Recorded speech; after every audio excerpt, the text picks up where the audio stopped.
Iran को लेकर तनाव बढ़ता ही जा रहा है। पहले अमेरिका के राष्ट्रपति डोनाल्ड ट्रंप ने धमकी दी थी कि अगर ईरान जल्द ही परमाणु कार्यक्रम को लेकर समझौते पर नहीं आता तो उसे बमबारी और सख्त आर्थिक प्रतिबंधों का सामना करना पड़ेगा। अब इस मामले में एक और बड़ा बयान आया है फ्रांस की तरफ से।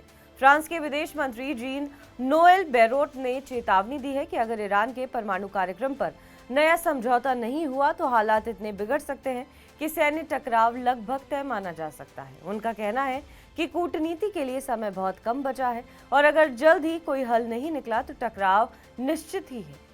ईरान के परमाणु कार्यक्रम को लेकर पश्चिमी देशों की चिंता बढ़ती जा रही है।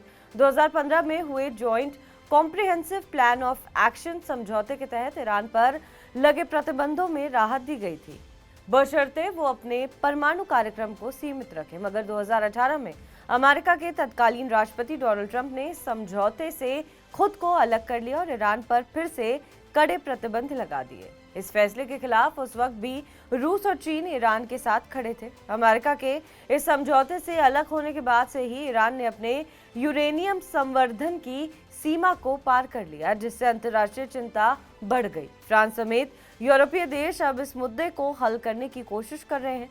वे चाहते हैं कि इस साल के मध्य तक कोई नया समझौता हो जाए, क्योंकि अक्टूबर 2025 में ईरान पर लगे संयुक्त राष्ट्र के कुछ अहम प्रतिबंध समाप्त होने वाले हैं। ईरान के सबसे मजबूत साझेदार रूस और चीन इस मुद्दे पर पश्चिमी देश के खिलाफ खड़े नजर आ रहे हैं।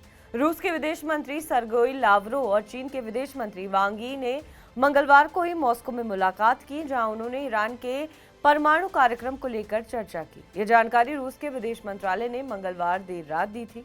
वांग यी 3 दिवसीय दौरे पर मॉस्को पहुंचे हैं, जहां उन्होंने राष्ट्रपति व्लादिमीर पुतिन से मुलाकात की है। बीते महीने ही दोनों देशों ने साफ कर दिया था कि अमेरिका की मांगों पर किसी भी नए परमाणु समझौते की बातचीत आपसी सम्मान के आधार पर ही होनी चाहिए और ईरान पर लगे सभी प्रतिबंध हटाए जाने चाहिए। ईरान का दावा है कि उसका परमाणु कार्यक्रम पूरी तरह से शांतिपूर्ण उद्देश्यों के लिए है, मगर पश्चिमी देशों को इस पर भरोसा नहीं है।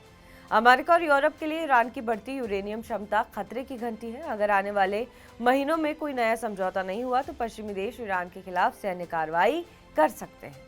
वहीं रूस और चीन इस मामले में ईरान का समर्थन कर रहे हैं, जिससे ये विवाद और भी ज्यादा पेचीदा हो सकता है। बहरहाल इस खबर पर आपका क्या कुछ कहना है, हमें कमेंट करके जरूर बताएं। बाकी देश और विदेश की तमाम बड़ी खबरों के लिए आप देखते रहें TV9 डिजिटल।